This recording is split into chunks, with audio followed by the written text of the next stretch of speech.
दोस्तों नमस्कार, colonel Ajay CEO Ajay astro money group first global astro finance digital channel से आपसे मुखातिब होता हूं। आज 7 जुलाई सन 2023 शुक्रवार।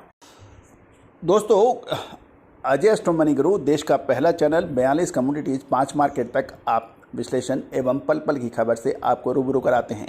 आप हमारे चैनल पर नए हैं और अभी तक सब्सक्राइब नहीं किया है तो सब्सक्राइब करना बिल्कुल ना भूलें। दोस्तों, हम वर्तमान ही नहीं भविष्य का भी करते हैं सटीक आकलन। जानिए पूरी रिपोर्ट विस्तार से। दोस्तों, सप्ताह में गेहूं के भाव अंतर्राष्ट्रीय बाजारों में शानदार तरीके से तेज हुए और एक दिन पहले 5% से अधिक की तेजी देखी गई।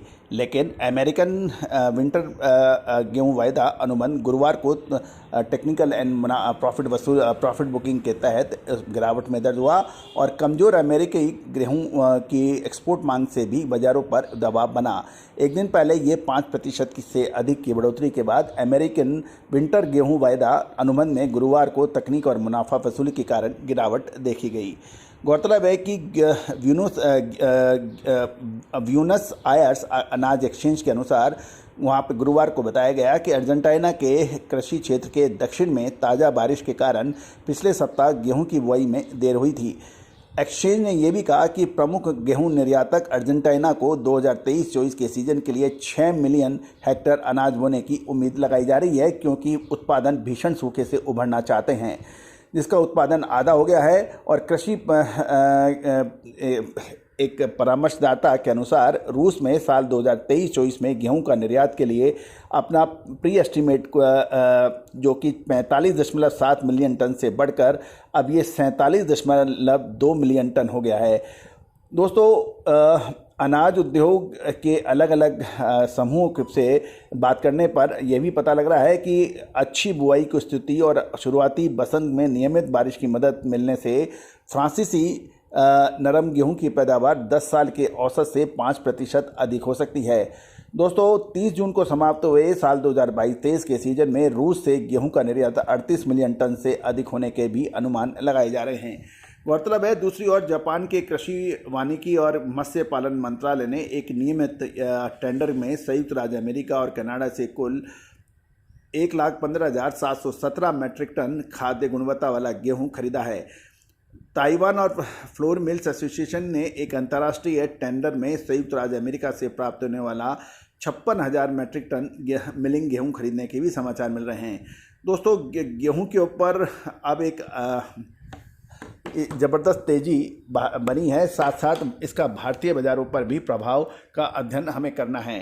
भारतीय बाज़ारों पर अध्ययन के लिए ये तो निश्चित है कि सरकार हर संभव प्रयास कर रही है कि गेहूं के दाम बढ़े नहीं, क्योंकि सरकार के जो प्रारंभिक उत्पादन के आंकड़े थे उससे लगभग 8 से 10% कम उत्पादन की संभावना जताई जा रही है।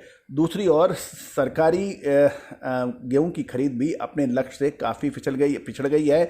ये लगभग 262 लाख टन तक ही सीमित हो गई है। गौरतलब है कि इस समय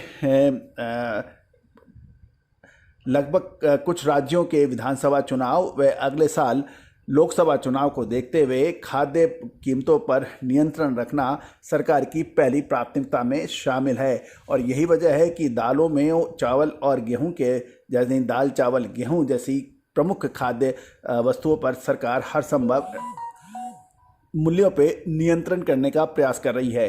लेकिन कुछ राज्यों में कम बरसात ये चिंता का विषय बना रही है। इसके अंदर महाराष्ट्र, कर्नाटक, तमिलनाडु प्रमुख है, जबकि हरियाणा, पंजाब, राजस्थान में अच्छी बरसात औसत से अधिक होने के भी समाचार हैं। लेकिन खरीफ की फसल के साथ साथ रबी की फसलों को भी अब खतरा होने की उम्मीद बन गई है, क्योंकि अल नीनो का प्रभाव यदि होता है तो वो लगभग 6 महीने तक इसका असर रहता है।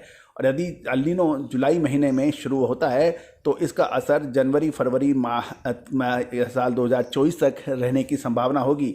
इसका असर प्रमुख चावल उत्पादक देश जैसे वियतनाम, थाईलैंड, इंडोनेशिया, मलेशिया और भारत में पड़ सकता है।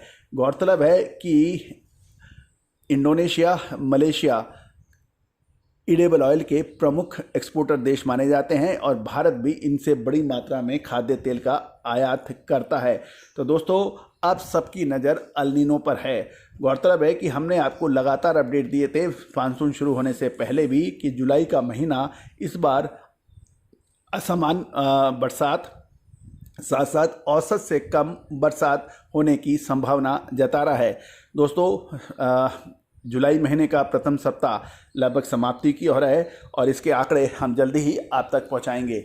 दोस्तों, याद रखिएगा, तेजी आने के बाद तेजी और मंदी आने के बाद मंदी का विश्लेषण एक कमेंट्री माना जाता है, क्योंकि उसमें उसका कुछ खुद का दिमाग नहीं लगता है।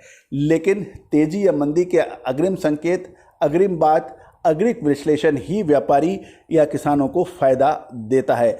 दोस्तों, हमारा चैनल आप तक हर खबर पहुंचाने का प्रयास करता है, साथ साथ अग्रिम विश्लेषण का भी आपको प्रभाव देता है। तो उम्मीद है कि आपको ये पसंद आता है और मैं आपको बहुत धन्यवाद प्रेषित करता हूँ।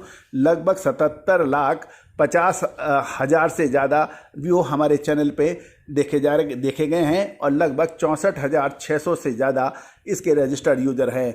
दोस्तों, ये सब आपका चैनल है, आपके लिए है और आपके द्वारा चलाया जा रहा है। आप कोई भी अपने सुझाव आप हमें मेल कर सकते हैं या व्हाट्सएप पर भेज सकते हैं। All the very best, good luck, happy trading.